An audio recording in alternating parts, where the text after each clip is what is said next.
And thank you for finding my little videos on how to study your Bible. My name is Mandy, and I'm going to keep these in short little segments. I'm going to give you a little information each time. It would be, I could go and give you a 20-minute video, and it'd be a lot of information.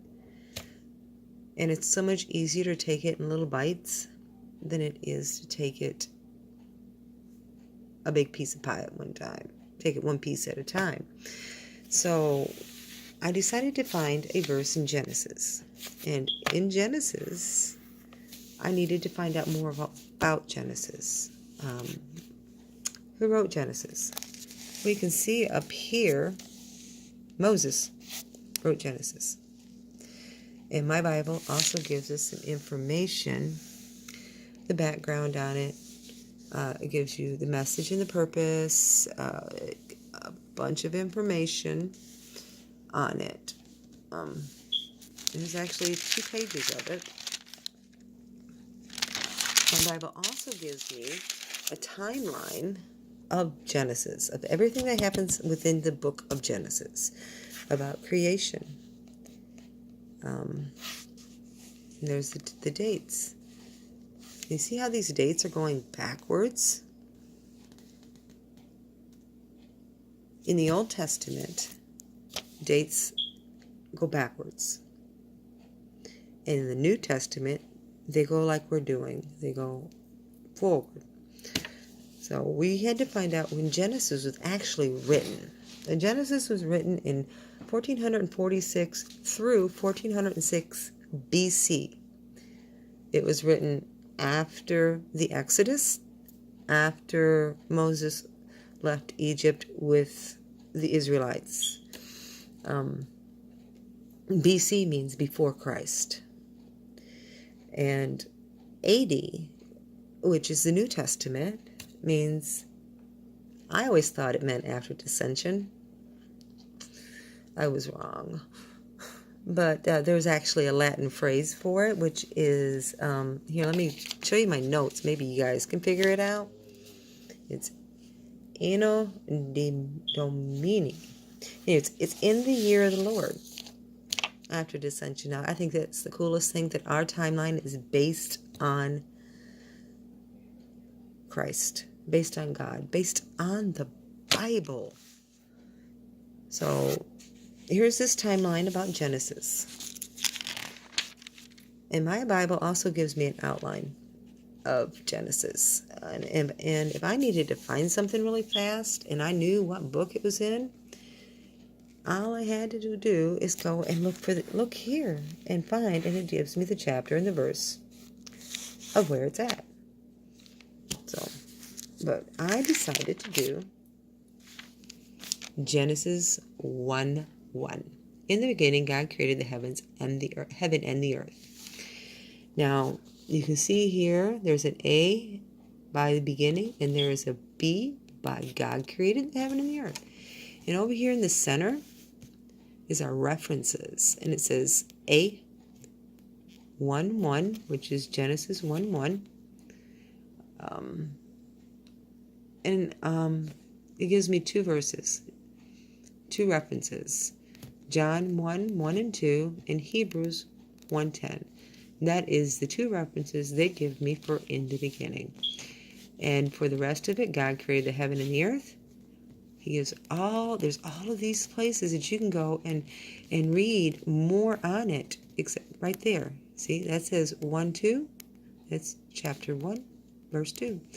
So I picked out a couple of these that we can run and look at real fast. We can go look at John 1:1.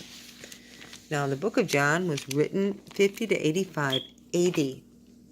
Now, I'm not a mathematician, but I do know that that's a lot of years. Let's mark my page here.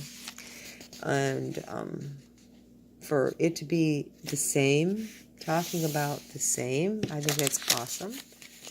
But John 1:1 and 2 is, in the beginning was the Word, and the Word was with God, and the Word was God. The same was in the beginning with God. Now that does go right along with in the beginning. This is what happened. And John is talking about it. 1,000 years later, he's talking about it. We're going to look up one more in Hebrews from the beginning, the very first page of the Bible. We're going up way into the New Testament, into Hebrews. That's Revelations. Let's keep that marked. And I know that I did not mark Hebrews, but I have it right here. I have little tabs on my Bible. So all I gotta do is just right there. And my reference is 110. Now Hebrews was actually written 67 to 70 AD after dissension. So my reference here is Hebrews 1:10. Hebrews 1:10 says, "And thou, Lord, in the beginning hast laid the foundation of the earth, and the heavens are the work of thine hand." In the beginning, God created the heavens and the earth. And here we go in Hebrews, thousands of years later, still talking about it. I think that's awesome. All right, there's one more reference that I want to show you. I mean, this is just one of the ways we can do it. I wanted to show you from the very beginning, the very first page, that we can actually reference to the very last book of the Bible, Revelation. It's Revelation, not Revelations. It's the Revelation 4:11. I've got it marked. Revelation 4:11, right here. "Thou art worthy, O Lord, to receive glory and honor and power, for thou hast created all things, and for thy pleasure they were created." Does that not go back to in the beginning, God created the heavens and the earth? So this is, a nice little thing to do, to study, to get more familiar with your Bible, to search and look and go to the different verses that they offer to you.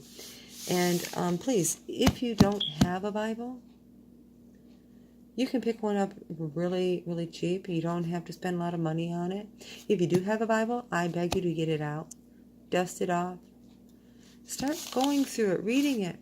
You see, I mark up my Bible. I highlight it and I underline it. But I did want to share with you. I was at the Dollar Tree the other day. One of my favorite ones in the world is the Dollar Tree. Everything's $1. But to my surprise, I was in there. I found the Holy Bible for $1. I mean, if you're not in, if you just want to read the Bible, I mean, the print's really small, and there's no references in here.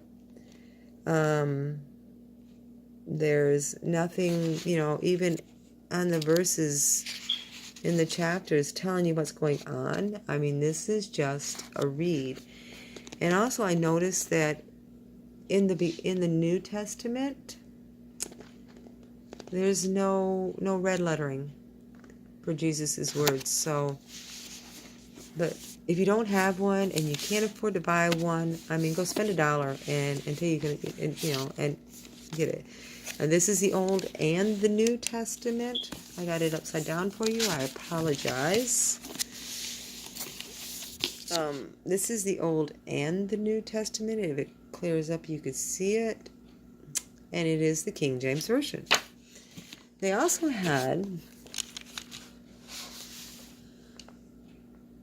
the Holy Bible, only the New Testament, in the King James Version. And it says it's easy to read. I mean, it is a bigger print. It really doesn't tell me what's going on in, but if you read it, then you'll know. And there also, again, is no red lettering in these. But if you need a Bible, you don't have one, go get it and start reading it. You don't have to have a Bible with references, but this is just tips on how to study and read your Bible. And I'm using my study Bible. So if you like these little videos, if you like the way I'm doing it, just hit that like button. Hit the subscribe if you want to see more. And get your Bible out. Go to your Bible and look up, in the beginning God created the heaven and the earth. And you do your search. And you do your study. And leave me a little comment down below about how you're doing with it. You know, leave me a comment on if you are studying your Bible a little bit different. If you use all of the references, if you use just a few of the references, just let me know. Leave a little comment, hit that like button, hit the subscribe button, and want to thank you for watching, thank you for listening, and God bless.